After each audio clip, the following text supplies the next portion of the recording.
That their staff is so excellent. They just come in quietly, serve the food, and disappear. So that's we want to thank them for taking good care of us today. I am so pleased.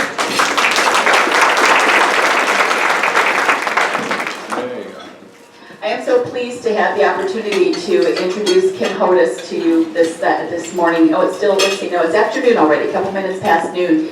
I want to welcome all of you, first of all. I hope that you have been enjoying the morning at the Expo, and this is a good time for us to just sort of sit down and relax and regroup and get some really good information and have a good time. I will tell you that I've been checking Kim out before we talked about having her come here to speak at this event, and I'm telling you, everything I saw about her was just outstanding. So not only is she a smart lady and have really good information for you, but she's really fun. And so we're going to have a good time today, and I'm looking forward to that. I'm just going to tell you a little bit about her, and I know you've all been reading the stuff I've been putting out about her already, so you probably feel like you already know her, just like I do. But she's an award-winning entrepreneur, author, speaker, a fun-loving mom, and all-around lover of life.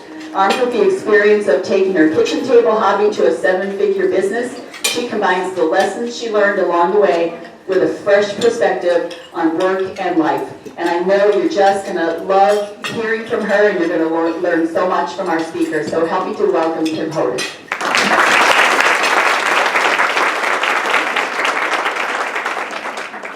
There was this older gentleman, and he was afraid his wife was going deaf because she just wasn't listening to him anymore.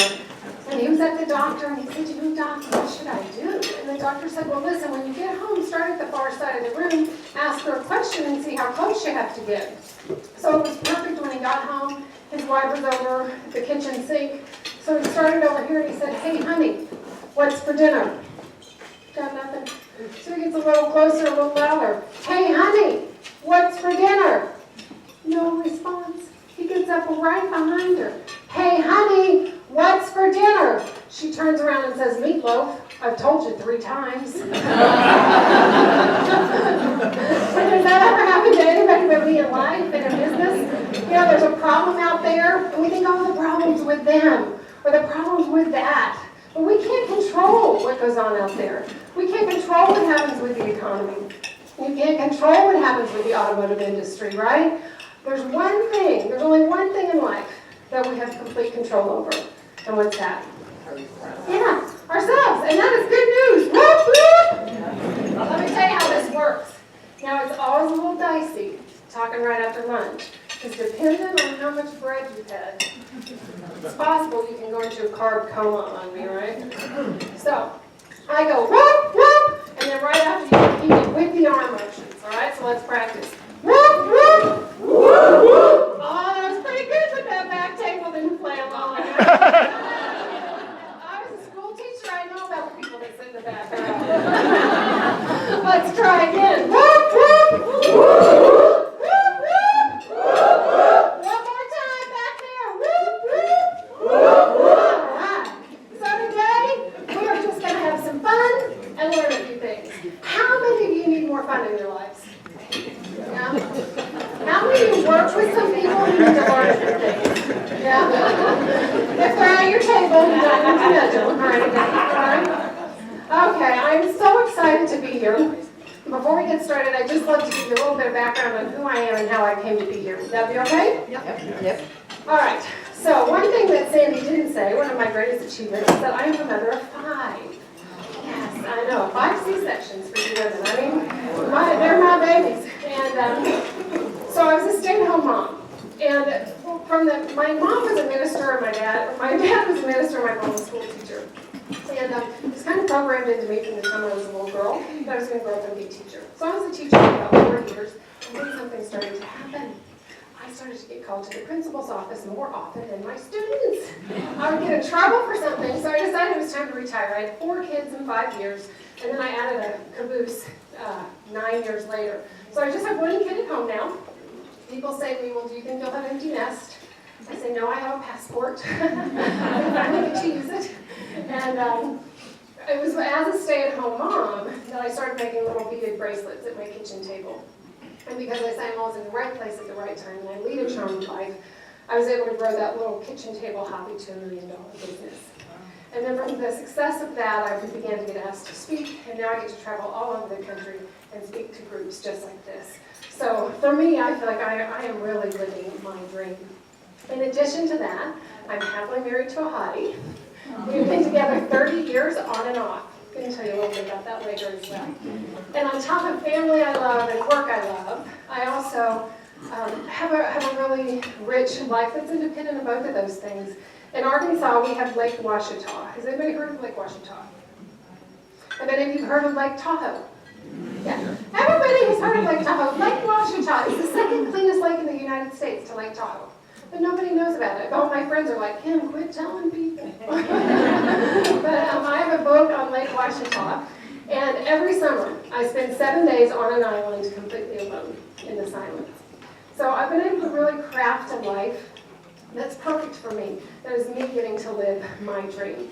And I really kind of found out there were three things that I did to create that life. And they were to show up, be bold, and play big. So that's what we're going to talk about today. Whoop, whoop! Whoop. All right, it's still ripping. So here's the thing. Like I said, my daddy was a minister. He had one style of presenting. I learned from both of my parents. My mother was a school teacher. She had a completely different style. How mom taught was she would get a lecture, have people take notes, give them a worksheet to review, the concept, and then a quiz to determine mastery. So that's one option we got today. Lecture notes, worksheet, quiz. Okay? You guys excited about that? You want to hear option 2? Daddy, now I promise not to preach at you, but Daddy believed in the 3-point sermon. His whole thing was, Kimmy, all you do is you tell a story, make a point. Tell a story, make a point. Tell a story, make a point, and wrap it up. So we got 2 options, okay? Mamas or daddies? Yeah. So we're just going to use a show of hands, okay? We got mama over here, lecture notes, handout, quiz. How many of you want mama style? Oh, mama. All right, well, you better be convincing. How many want just story hour? Okay, whoop, whoop. Ah, you guys are good. All right. So I'm just going to tell some stories. First story is about my very first sales call. Now, my business had reached $1 million in sales before I ever had to make a sales call because we sold at trade shows just like this. I spent so many hours in trade shows, you've got no idea. And we sold through distributors. So we developed a retail line, and it is my first face-to-face sales call. I've got an appointment with the buyer. I'm all dressed up. I don't know how many of you own your own businesses, but I don't know about you, but like if I don't have an appointment or I'm not going to a trade show, I pretty much look like I'm going to the gym. So, I was dressed up. I had a suit on, I had, hair done, makeup on, clean clothes.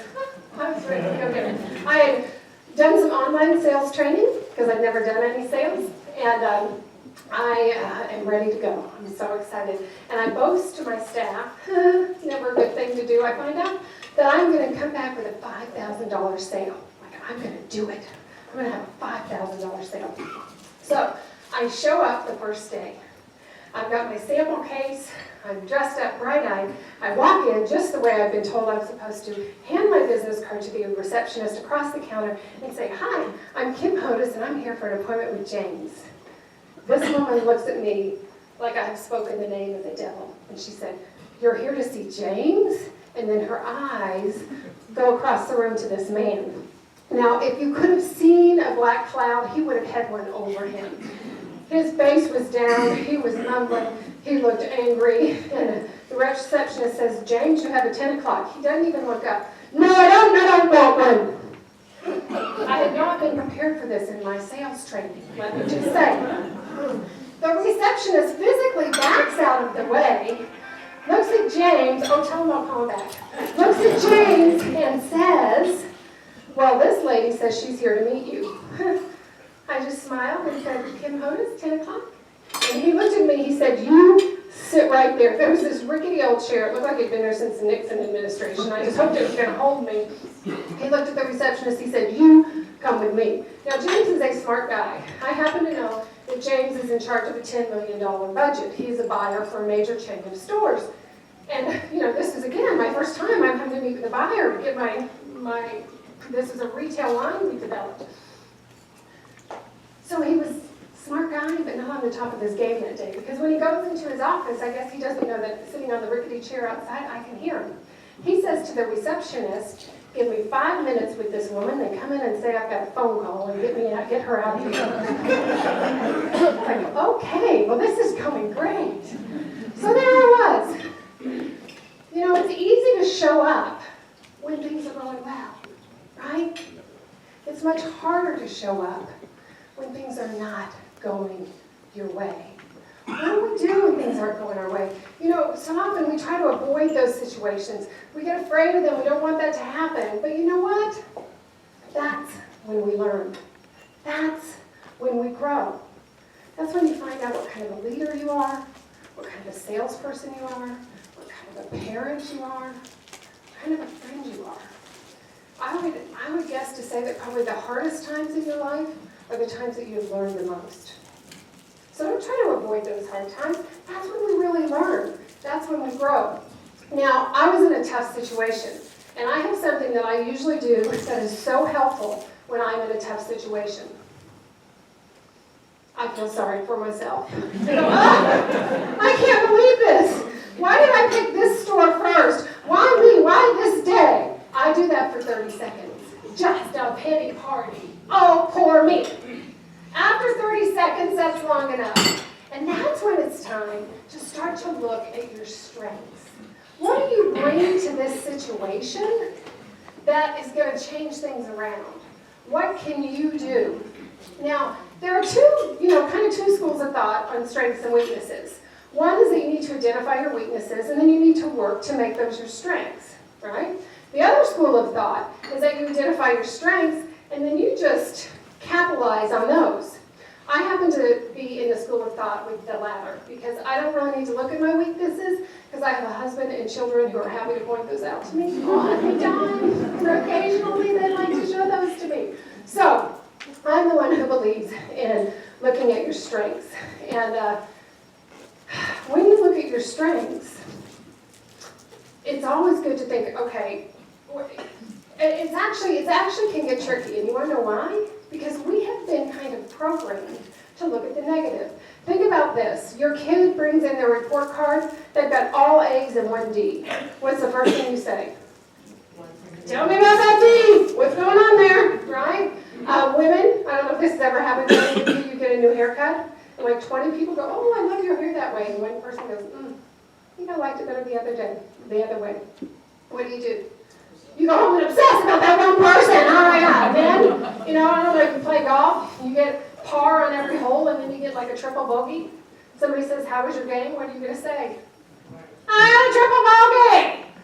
So we tend to focus on the negative. It's just a pattern we've got to look at what's going wrong instead of what's going right. So I just want to see if any of you have any patterns you need to break. So everybody stand up.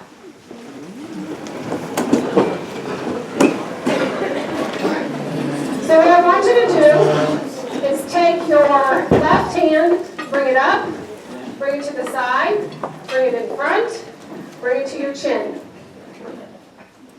Okay, chin. Well, at least I know who my visual learners are. Right? Okay, let me just tell you a little math problem. This is for the analytical brains in the room. Don't get out your phones, but I want you to take 1,000 and add 40 to it.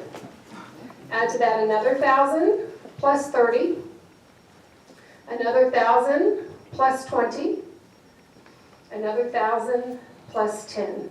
Shout out your answer. 5,000. Okay. How many people got 5,000? Yeah. You know what? I've done this with probably 1 million people over the last 12 years. I've been a professional speaker. The real answer is 4,100. But 98% of people get 5,000. I'll tell you why in a minute. Let me tell you one more. So I'm just going to tell you a story, and the answer to the question is in the story. You're a bus driver. At the first stop, a woman wearing a red coat gets on the bus. At the second stop, where's Devin? Is Devin in here? Devin's not in here. All right, well, Devin, this is for you. A man carrying a Red Wings backpack gets off. How many like the Red Wings? Whoop, whoop. All right, I was going to say Detroit Lions, but I don't know. They're a little dicey these days, but I know the Red Wings, 25 years in the playoffs, right? All right. So, woman with a red coat gets on, man with a Red Wings backpack gets off, and the third stop, two boys carrying soccer balls get on the bus. Answers in the story. What did the bus driver have for breakfast? All right, let me tell you the story one more time. I'm just going to emphasize one word. You are a bus driver. What did the bus driver have for breakfast? Captain Crunch. All right. So why does this happen? It's just a pattern. It's a habit. Our mind thinks in certain ways.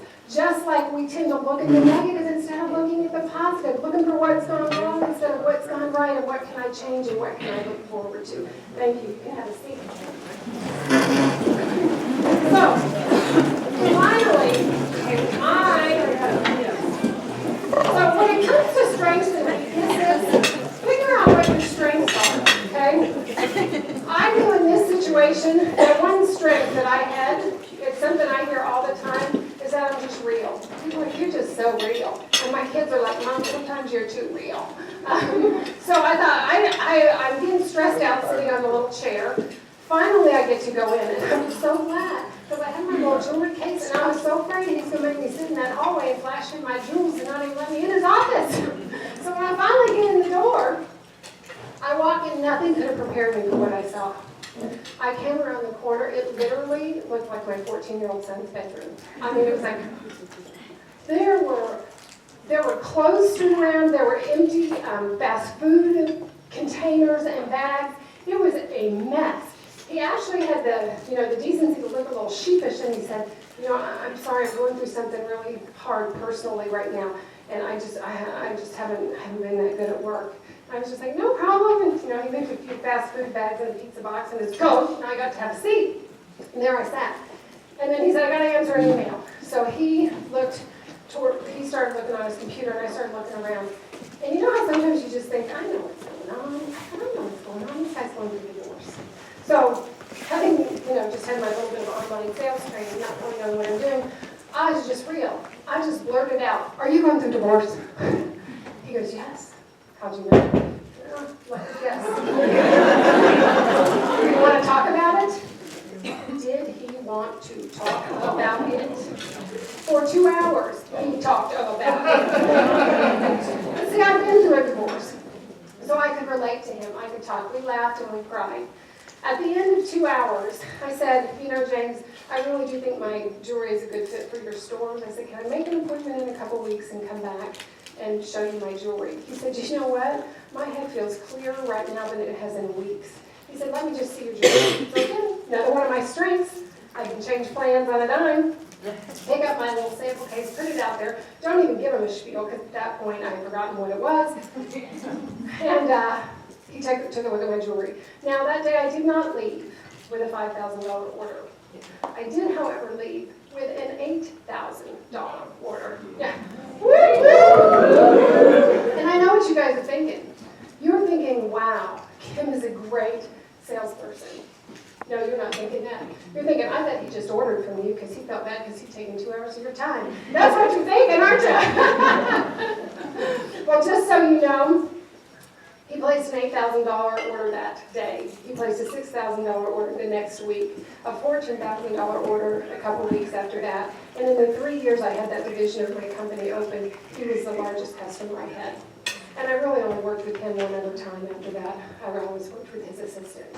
So when we show up and we focus on our strengths and we be more of who we are. If I had tried to have a great sales pitch and not been real, I'm sure that that meeting would have gone very differently. Reggie probably still would have gotten into stores because it was a great fit, but it would have happened in a different way. So when you show up, focus on your strengths. Be more of who you are, and that's when things will really start to open up for you. All right, showing up is critical. The other thing that's critical is being bold. Now, Webster's defines bold as standing out so as to be noticed, like bold text or bold type. Okay? There are millions of people every day that get up and they are completely bold. They are fully engaged with the people around them. They are excited about whatever task is before them. They are full on for whatever gets put in front of their plate. And do you know what those millions of people have in common? They're under the age of 5. I've always said children are our teachers, so I had to have 5. I had a lot to learn. But being bold is just about how do you make yourself stand out? And I have found there is one thing that anybody in this room can do that will make you stand out from the competition, from those people around you. So simple. Be positive. Be positive. We live in a world of negativity. CNN, most widely broadcast news station in the world. I checked it last night in my hotel room. Guess what? It is all doom and gloom, right? I'm at, where's little Heather? Where's Heather? With the Trenton over here. Heather has the Trenton Trib, right? Is that how you say it? An all-positive newspaper. And from all accounts, Heather, you're growing, right? Yes. People are craving things that are positive. They say that 85% of what we hear on a regular basis is negative. I mean, think about that. If all you did was be positive, you would stand out. And, we kind of get it as a cultural norm. Help me finish any of these phrases if you can. You better save money for a rainy day. Yeah. You better hope the other shoe doesn't drop. And my favorite, oh, this is too good to be true. Yeah. So we get the message, even if things are going well, don't trust it. It's not going to last. You better prepare because it's not for real. It's not going to stay. We do it to ourselves with our own words. Have you ever heard anybody say, oh, I almost get sick this time of year? Yeah. You know what I say? I bet you do. That's what you're telling yourself. I travel all over the country. I hear this all the time. I'm no good at remembering names. I think, of course you're not. You're programming your brain that way. One of my favorite is I just can't lose weight. This woman came up to me and she said, I just cannot lose weight after having a baby. I said, oh, how old's your baby? She said, well, he's in college now. Too late. But here's the problem. Whatever we start with, we end up with. If you go into your kitchen to make a pie and you have peaches, what kind of pie are you coming out with? Peach pie. A peach pie. That's the only thing that can happen. And whatever you start with is what you end up with. So if you start with negativity, you are going to end up with more negativity. Now, I realize in this room I have a lot of visual learners. So I'm going to give you a physical demonstration. So I need a couple of volunteers to come up now. Oh, come on up! All right, and another one right here. Come on up. All right. I want you to stand up here so people can see you. Tell everybody your name and who you're with. I'm Alice Smith Brown with Global Travels. All right, yay, Alice, and you come right here. I'm Marika Diamond with the ASF Corporation. Okay, Marika? Marika. Okay, all right, so you two stand. So you stand right here in front, and I want you to put your right arm out. Okay?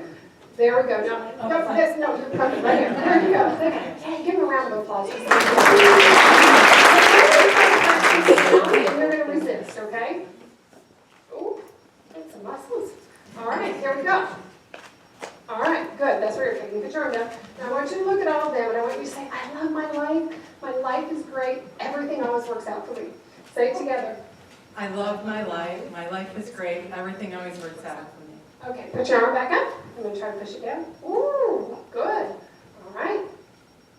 Good. Okay, now I want you to look out at them and I want you to say, I hate my life. My life is horrible. Nothing ever never works out for me. Tell them how awful it is. I love my life. No, you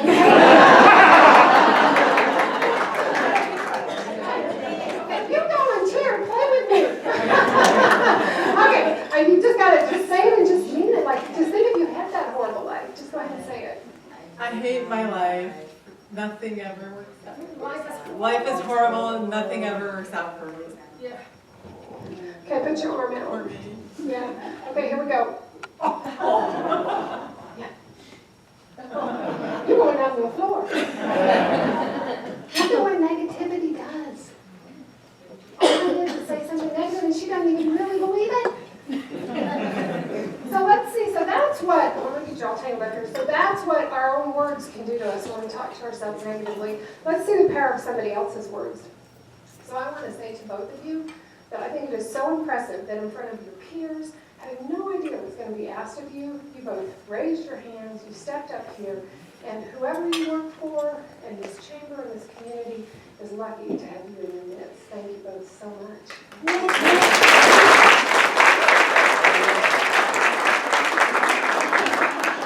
thought I was in charge. Just goes to show. All right, put your arm back out. Let's see what happens. Here we go. Oh, it's not going down. Here we go. Not going down. Okay. So that's the power of my words. You want it to get even weirder? Just remember they volunteered and I have presents for them at the end. Okay? So, I know you don't want to do it, but we're just going to send them negative energy. No words. Not a word. Just send them negative thoughts. Just like, let them have it. Just feel that negative energy. Like, oh, look what people want. Okay, let's see what happens. Put your arm out. She's ready. She's going to try so hard. Doesn't matter. She's going to try so hard. Doesn't matter. Do you get what that means? It's not only what we say to our co-workers, our clients, our children, our spouses. It is what we think about them. It was your thoughts that brought their energy down, that made them weaker. It is not just what we say to the people around us, it is what we think about them.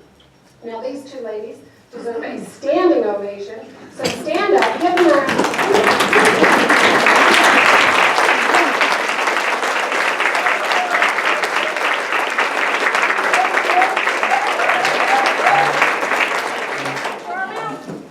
All right, they're back. Double-handed. They're back.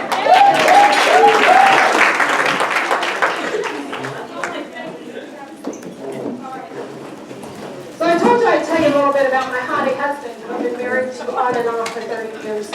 About 15 years ago, we went had a personal tragedy in our family. And it was so devastating to both of us that we just couldn't get over it. I say we were kind of like two people with broken legs. We were both hurt and we couldn't help each other up. So we ended up getting divorced. And we were divorced for 5 years. We were only apart 2 of that. And when we were divorced, my husband got some counseling. I did too. I'm a huge proponent of counseling.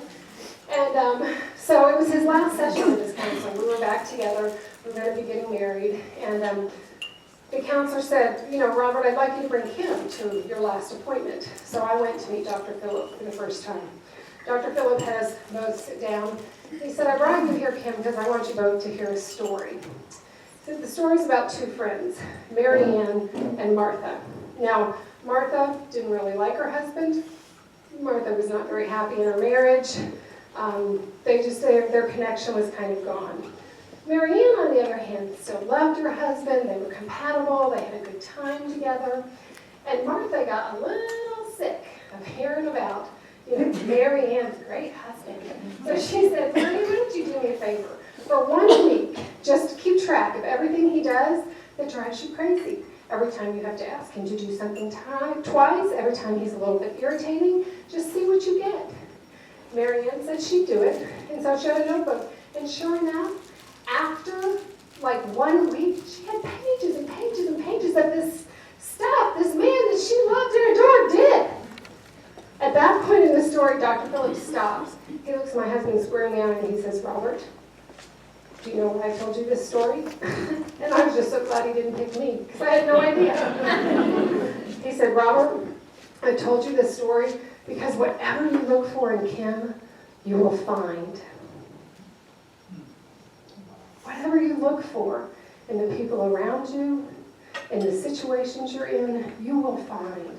So we have to make sure we are always looking for the very best in every circumstance and in every person that we come in contact with. Now, I have to tell you, I started my talk off on purpose, talking about how great my life is, my big family, my haughty husband, and my successful career, my time alone. And I'm sure it didn't happen in this room, but it happened in other states where there are some people who are just not so excited for me.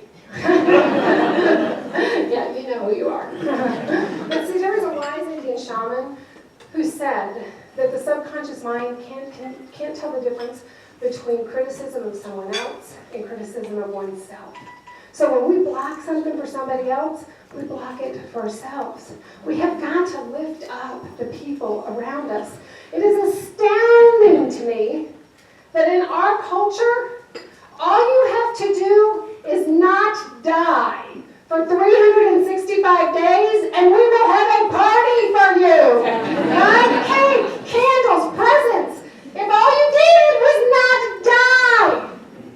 Yet the person in the cubby next to you or down the hall could have completed the first college course, walked the 5K, had one of their kids graduate from college, celebrate 25 years of marriage. That goes by without a bleep. But don't die. You'll have a party. How are you lifting up the people around you? I think the greatest tool any business can have is one of those white, either a whiteboard or one of those, the white butcher block paper. Twice a week, find something great somebody in the office has done and recognize that. Lift up the people around you. That will make you stand out and be bold. Whoop, whoop! Whoop. I play big. Play big. Everybody say it. Just use your arms and go, play big. Ah, you feel better already, don't you? All right, playing big. There was a man who was fishing. Every time he caught a fish, he would hold it up to this stick, and if the fish was bigger than the stick, he would throw the fish back. This little boy was watching him, and he just couldn't stand it anymore. You remember he said, Mister, how come you keep throwing those big fish back? And the man said, well, this stick is the size of my frying pan. And we laugh at that. But in how many ways do we limit ourselves? Right? Oh, that can't happen to me because what? Because I live in a small community. That can't happen to me because I live in the city. I'm too young for that. Oh, I'll have to wait till I'm older to do that. I'm going to wait till I lose 50 pounds.